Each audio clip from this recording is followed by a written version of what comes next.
اعوذ باللہ من الشیطان اللعین الرجیم بسم اللہ الرحمن الرحیم۔ محترم ناظرین کرام، اس سے پہلے ہم نے جو مبتلا بھی اور واجبی مسائل نماز کے بارے میں وضو سے لے کر آخر تک آپ ناظرین کے سامنے عرض کیا ہے۔ آج ہم چاہتے ہیں کہ محرمات جنوب، یعنی جو شخص جنوب ہوا ہے، یعنی جس کے اوپر غسل جنابت واجب ہوا ہے، اس کے اوپر کیا کیا چیزیں حرام ہیں وہ آپ ناظرین کے سامنے عرض کروں گا۔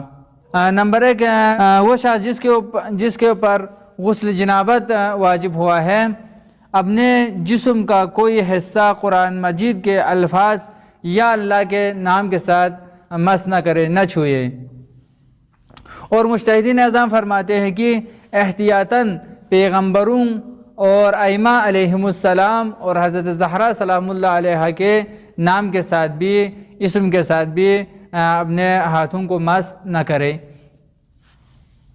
نمبر 2 ہے مسجد الحرام اور مسجد النبی صلی اللہ علیہ وآلہ وسلم میں جانا، وہاں پر بیٹھنا، یہ بھی حرام ہے۔ نمبر 3 ہے مسجدوں میں ٹھہرنا۔ ہمارے جو گاؤں میں، شہر میں، ہر جگہ پر جو مسجدیں ہیں ان میں ٹھہرنا حرام ہے، لیکن اگر وہاں پر مسجد کے 2 دروازے ہیں، ایک دروازے سے داخل ہو کر دوسرے دروازے سے نکل سکتے ہیں تو یہ حرام نہیں ہے۔ مسجد سے گزر جانا یہ حرام نہیں ہے۔ لیکن فرماتے ہیں کہ مسجد الحرام و مسجد نبوی اور باقی جو مسجدیں ہیں ان میں یہی فرق ہے، حکم میں یہی فرق ہے کہ مسجد النبی اور مسجد الحرام میں ایک دروازے سے داخل ہو کر دوسرے دروازے سے نکل جانا، یعنی مسجد سے گزرنا ہی حرام ہے۔ لیکن دوسرے جو ہمارے شہروں میں، گاؤں میں مسجدیں ہیں ان میں ایک دروازے سے داخل ہو کر دوسرے دروازے سے گزر جائے، مسجد سے گزر جائے تو یہ حرام نہیں ہے۔ نمبر 4 ہے احتیاط واجب کی بنا پر اماموں کے حرم مطہر میں ٹھہرنا۔ اماموں کے حرم مطہر بھی عام مسجدوں کے حکم میں ہے، یعنی اماموں کے حرم مطہر میں ٹھہرنا حرام ہے، لیکن ایک دروازے سے داخل ہو کر دوسرے دروازے سے نکل جائے تو یہ حرام نہیں ہے۔ نمبر 5 ہے کہ یہ فرماتے ہیں کہ احتیاط لازم کی بنا پر کسی چیز کو رکھنے کے لیے یا کسی چیز کو اٹھانے کے لیے مسجد میں جانا یہ بھی حرام ہے، یعنی اس کا جو قصد ہے وہ وہاں پر بیٹھنا نہیں ہے بلکہ کسی چیز کو رکھنے کے لیے جانا ہے یا کسی چیز کو اٹھانے کے لیے، مسجد سے اٹھانے کے لیے جانا ہے تو یہ حرام ہے۔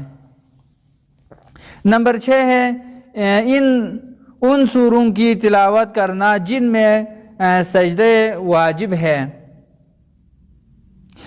فرماتے ہیں کہ یہاں تک کہ ان سے ایک حرف بھی پڑھنا حرام ہے۔ تو یہاں پر مجتہدین کے درمیان اختلاف ہے۔